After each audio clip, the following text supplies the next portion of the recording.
I enjoy working with such amazing produce and the small farms, and it easily drives me when I've got other people saying, "Oh, can you use this?" And I'm like, "Absolutely, we'll create something. We'll do a special this weekend." Or I suppose it's a fairly simple philosophy, really. This is the Deep in the Weeds podcast. I'm Anthony Huckstep.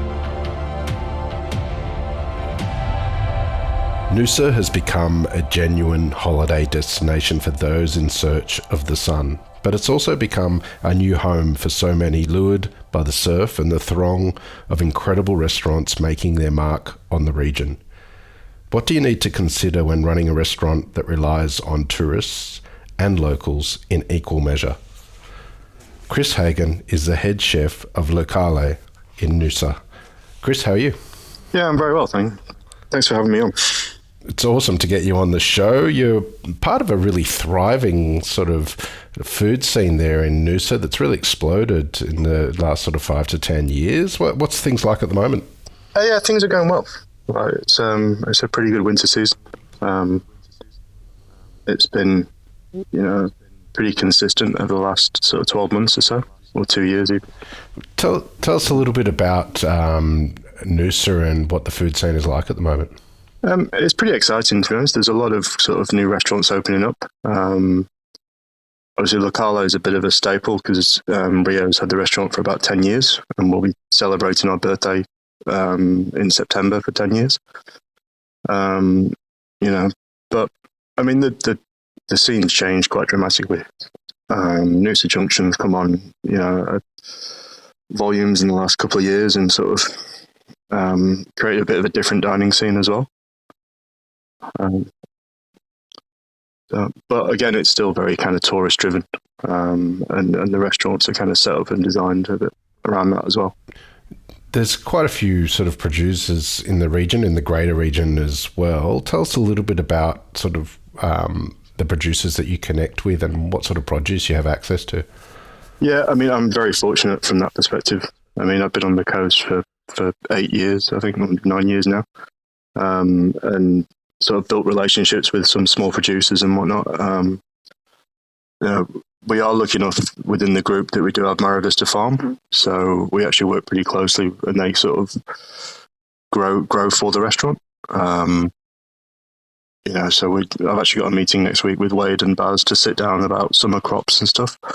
So we're pretty lucky from that perspective. But then also, like with guys like Peter from Noosa Reds and then Dan from Mountaintop Mushrooms, having access to that sort of produce, it makes kind of makes my life quite easy in the scheme of things. You mentioned one of the farms there is growing stuff for you. What sort of things are you getting them to grow that specifically sort of caters for what you want to do? Like this time of year, we're getting a lot of sort of spigarello, so that kind of Italian brassica. That we can utilize, and then a lot of sort of herbs, sorrels and stuff as well to garnish. But then we've also got, I mean, depending on the soils as well, like we've got a lot of pumpkin coming through at the moment, or just finishing, and carrots will be kicking off pretty soon. It's just, it obviously varies through the season, but it kind of, we just utilize, like the cranberry hibiscus is a really good one because it's sometimes quite hard to get. You get a really kind of lovely citrusy flavour from it. So that pushes things that what sort of we can't get every day at the restaurant. We can try and then grow, so we can have sort of those a little bit of unique products as well. The waters in that region have some pretty extraordinary seafood as well. Is that sort of something that you tap into? Yeah, absolutely. I mean, we work with a couple of local fishermen. Dave actually goes out, and I generally get a phone call when he's on the boat going, "I've just caught this. Do you want it?" And I'm like, "Yeah, absolutely." I think we ended up with a 26 kilo cod the other week. Wow. Yeah. Which was pretty impressive. So I mean, I think it comes down to relationships and connections over the years of, and people, trusting you as well to do right by the product. But what do you do with the 26 kilo cod? How do you utilize it in a restaurant setting? We broke it all down and just took all the fillets, but then obviously all the frames and everything we use into stocks. and made a really nice kind of roasted broth from it.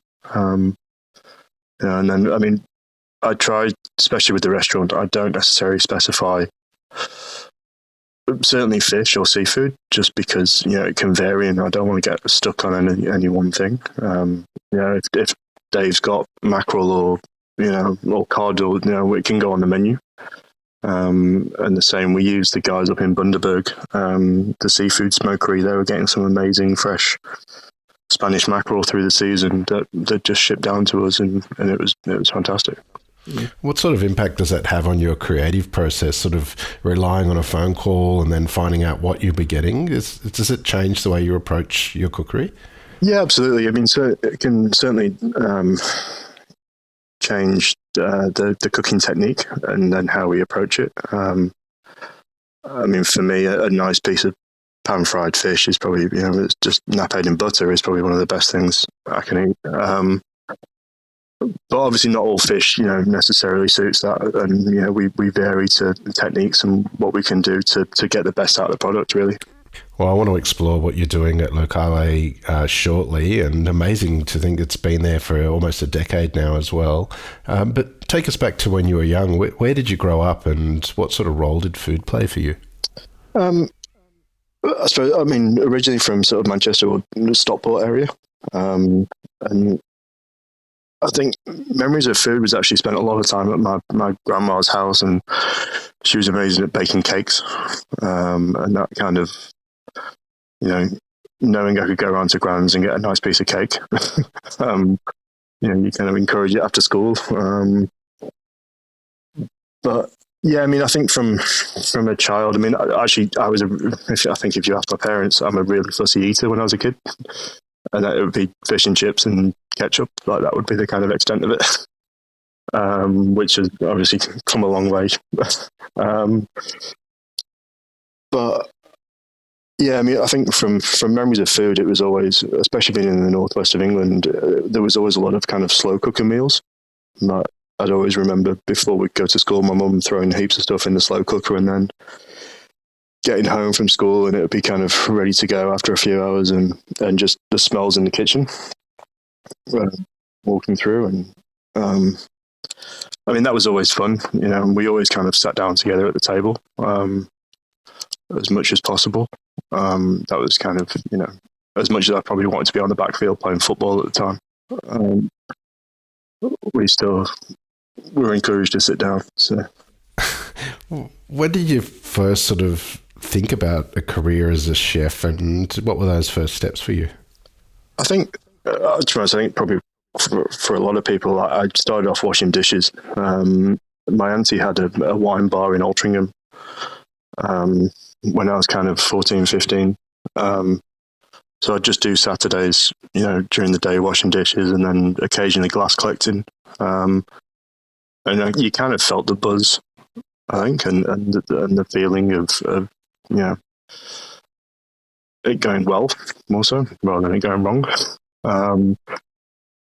And then sort of, I think for work experience, when I was sort of last year of school, I ended up working at Stockport County Football Club just for 2 weeks, in that kind of doing the players and the members and that kind of thing. And that kind of opened my eyes a bit to what kind of catering could be, and the avenues that it has. And also, I mean, there was one sort of key thing was in 2000, obviously, when Kitchen Confidential came out.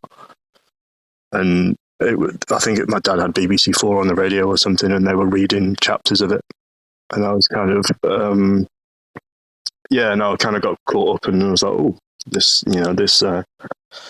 kind of got the bug from there, really. And yeah, I mean, just from there, I mean, kind of moving to deciding to actually go to catering college, and then in Sheffield. And yeah, I mean, that was a really good experience for me. And I had a lot of support there as well, from the lecturers, and they were sort of all ex-chefs and wanted to go push a bit more as well, like an old school chefs, I think. you cut your teeth in the UK. Well, what were the really sort of important venues and people that you worked with as you started to build your career? I think one of the big opportunities, certainly getting into the Michelin star restaurant, was Fischer's at Baslow Hall, and they actually had quite a strong relationship with Sheffield College. Rupert, who was the head chef at the time, had actually just come back from Hospital Road and was taking over as head chef at Fischer's, and Max was still chef patron, but they were in the catering college restaurant at the time, and Rupert was doing a dinner because he was an ex college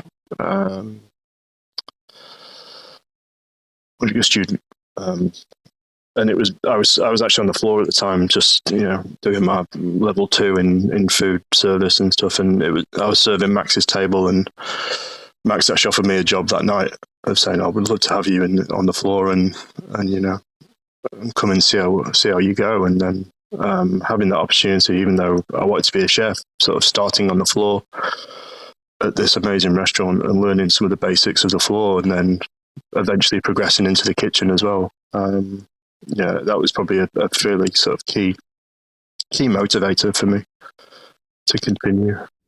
Do you have any stories of your time there of a really important moment? I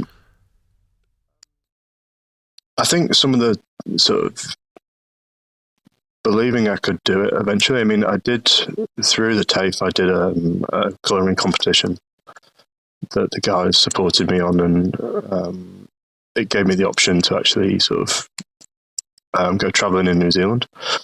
So it was a UK NZ Link Foundation, which was kind of headed by Peter Gordon at the time, and I ended up winning that. And it kind of gave me a chance to get over to New Zealand and do kind of a 6-week stage around New Zealand. So it was a good opportunity, and I think having the support of the guys at Fischer's and of the college as well, like just pushing me. Obviously, we were still a pretty busy restaurant, but then still having the time as well to kind of help me and mentor me through that. Was a huge opportunity, and that kind of got me over this side of the world as well. Take us on a journey through that 6 week of stages that you had in New Zealand. What was the experience like for you? It was, to be honest, it was pretty daunting. Like I'd never really travelled on my own before, and I think but at the same time, everyone was so welcoming, and seeing the different styles of restaurants and the food that was on offer there, and ingredients that I'd never heard of, was a real sort of eye-opening experience, and something I kind of wanted to feel more of. Like being able to see these different styles, and I suppose because I'd always kind of wanted to do fine dining, and spent a few years with the kind of Fischer's and Michelin, and see what very modern European restaurants, whereas getting into New Zealand and seeing all these sort of more Asian flavors coming through, and working with people that were Chinese trained or Japanese trained chefs, which would kind of sort of open my eyes a bit more to what is sort of the culinary side over here, and far more use than ingredients used that I would never have seen staying in the UK, I think. You ended up moving to New Zealand for quite a while. Tell us about that transition and what experiences you had. Yeah, I mean, I was pretty fortunate. Like, I worked at the Grove in Auckland, which was at the time Sid was the head chef, and now he's got a sort of small restaurant empire going on in Auckland as well. He's done really well. And Michael still owns the Grove. And it's an institution of Auckland dining. And then I wanted to see a bit more, so I ended up moving up north a bit more, and then got an opportunity at Paia Beach and Pure Taste, the restaurant at the time, and they had as part of the company, they had a sort of 72-foot launch and a private island where the owners lived, but also rented out for guests and stuff as well. So that was a kind of a big step of kind of seeing a whole different side of things as well. And catering for,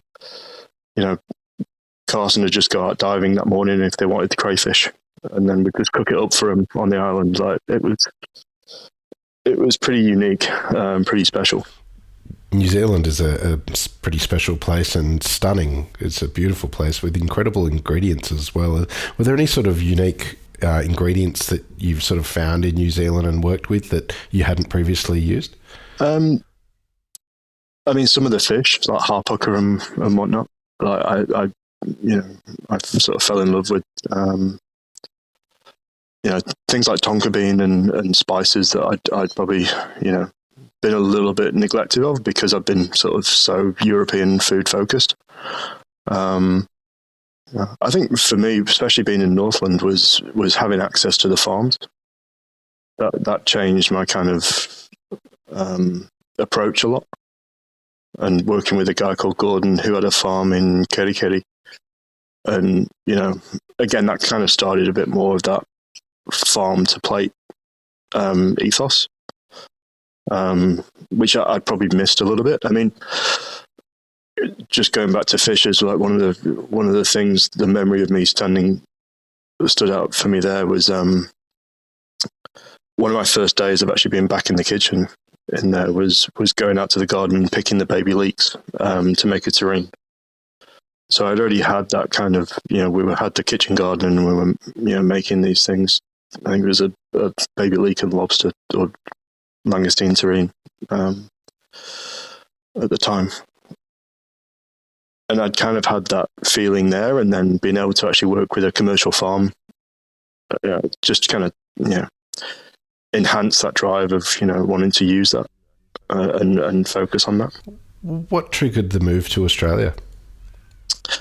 I think I'd actually sort of become head chef at the restaurant, and I felt a little bit, to be honest, I got quite comfortable. And I felt like I potentially needed a change and needed to progress in my career. I probably, maybe spent a couple more years there than, looking back now, I probably spent a couple more years there than I probably should have. And yeah, just sort of had the opportunity and moved to Australia, and then fortunate enough to get a job at the lake house. So I was when we first came over, we were on sort of a working holiday visa. So for my first 6 months, I sort of working at the lake house with Alla, and Dave was the head chef at the time. And that was an amazing experience of seeing what kind of a two-hat restaurant can do. Yeah, I mean, for a lot of it was sort of, the opportunity over here was much greater. Alla Wolftusker's influence is astounding on the culinary landscape. What was she like to work with? Do you have any stories of what that was like? Oh, to be honest, it was quite motivating, like the way she operated the kitchen, and, like once a week, the chef de parties and sous chefs would sit down and talk about, menu ideas or things that we can do better, and that was never something I'd seen before. And kind of a really sort of creative journey on menus and progression. I was very fortunate to, as much as it was probably only a short time, very fortunate to be a part of that. We've had quite a few people on the show sort of take a step back from roles to sort of learn their craft in greater detail. You did that when you came to Australia and moved to Daylesford. What sort of impact did sort of stepping back down the ranks a little bit have on you? To be honest, I was quite happy. I mean, I've always enjoyed learning. Still now, you're still constantly learning. So I had no sort of pretensions that I was, I'd been a head chef. I was quite happy stepping into a chef de partie role and showing that I can, do it on this sort of level as well. And challenging myself to be able to do that, and then learning from Matt and Dave and the other sous chefs that I can still be, because I think I'd felt a bit lost by the end of New Zealand, and kind of what I was doing. So to get back into this and see how I could cook again was a really good opportunity. You spent a bit of time in South Australia as well. How different was that to your experiences in Daylesford? Yeah, it was quite different. I mean, my wife at the time, well, she's still my wife, but at the time she was in the wine industry. So she did vintage over there. So it was a good opportunity for me just to kind of hang out in some winery kitchens, and sort of see a different side of the world as well. Obviously, having the option to travel and be in South Australia was a kind of beautiful part of the world. The 40-degree heat through summer wasn't ideal, but we'll take it. Like, I think winery food has its own place, and certainly like some of the wines in that area are incredible. And I know Sarah learned a lot from doing vintage and working with some winemakers and stuff. And then sort of got the option. We weren't really sure like which direction to go once we were in South Australia. We're either going to go over to WA or end up in Queensland. So we did the drive we kind of heard that, Brisbane had a bit of a food scene happening at the time. And we kind of made the drive north. Wow. Yeah. What was that drive like? That's an extraordinarily long way. Yeah, it was intense. And we had a little Hyundai accent, I think it was, which I'm amazed got there. And being like, we took a few of the inland roads and just straight lines for miles were quite sort of daunting. And sort of stopping in these little these small towns along the way. Yeah, it was great from a life experience of doing it. But I was quite happy to get back into the kind of the main cities. Well, we ended up in Queensland, and at the Long Apron as well, a award-winning establishment. What was that like?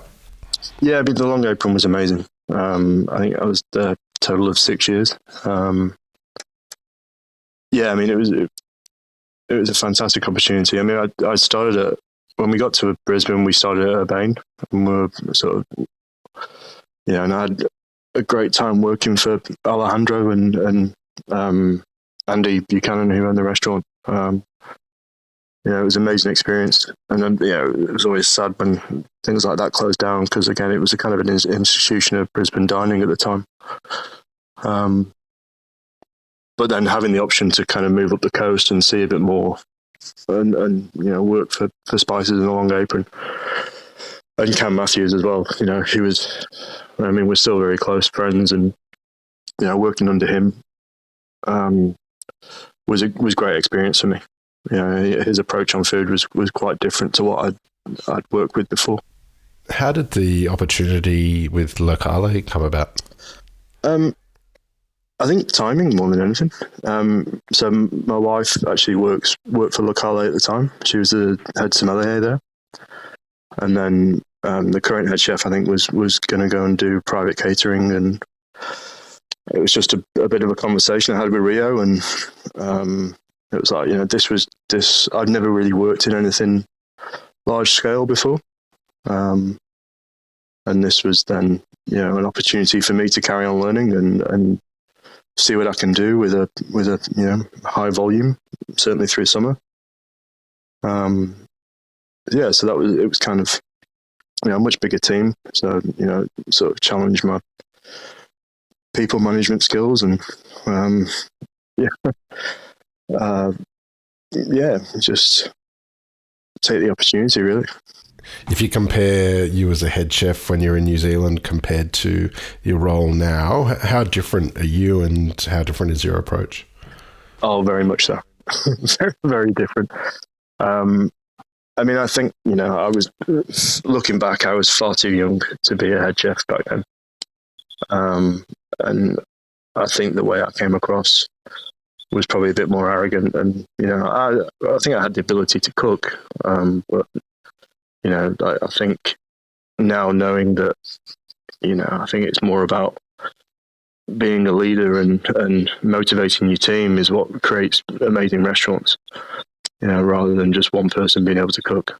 And I think that is something I try and do with my guys in the kitchen and the juniors, apprentices and things is motivate them to be better and try and get the most out of them. Tell us a little bit about the food at Locale that you're doing.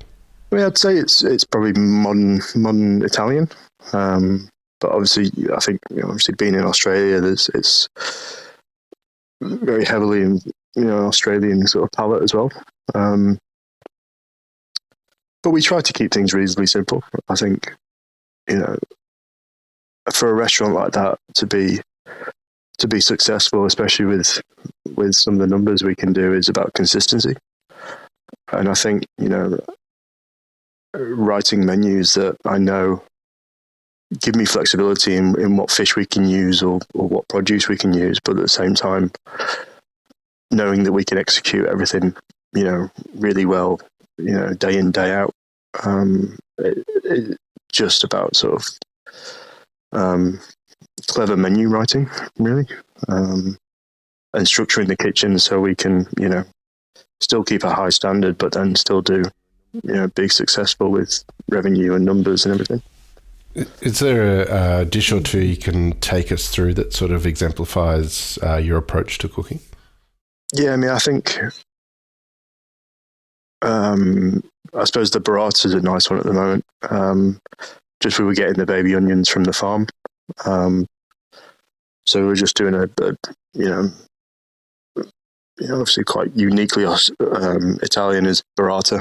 It's beautiful. And we use the vanilla guys, which is an incredible product, and just do a nice red onion jam, and then the baby onions from the farm we just pickle a slightly sweet pickle and then caramelize them, so you kind of get that bitter sweet savory happening. And then when the figs were available, we'd have fresh fig on, just to kind of they were slightly salted. And then just to kind of and then we make a gluten-free lavash, just to kind of keep things simple during service, so we're not having to change anything.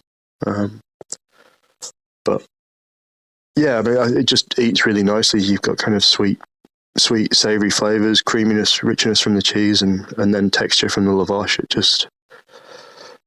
But a kind of nice, simple flavor profile as well. You're not changing the wheel too much. You've worked at many venues, but as you said at the top of the show, Locale is going to be celebrating a decade during September. What's it like being part of a restaurant that's been around for so long and so important to the local community? I think it's great. I mean, I think Rio and Amanda have done an amazing job to appeal to a lot of locals. Which I think obviously through the off season, I mean, as much as Noosa doesn't necessarily have an off season, the support of the locals is incredible. And they come to the pass and say hello, and we chat a little bit. I think they feel connected and special to it. Which I think for any restaurant is important. I mean, holiday makers and tourists are amazing, but the locals are kind of the bread and butter, and that's what supports you through the year.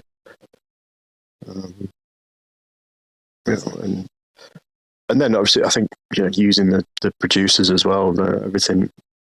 If you seem to be supporting local, I think the locals will support you as well. from a creative side of things, is it hard to strike a balance between sort of pleasing the locals but also pleasing the tourists? Is there different things to consider when you're creating a menu in that sense? Yeah, absolutely. And I mean, a kids menu is one, especially for the tourists. We see, I suppose you see different times of the service, who the tourists are and who the locals are. And then who the kind of the southern states are as well, because they actually like eating late.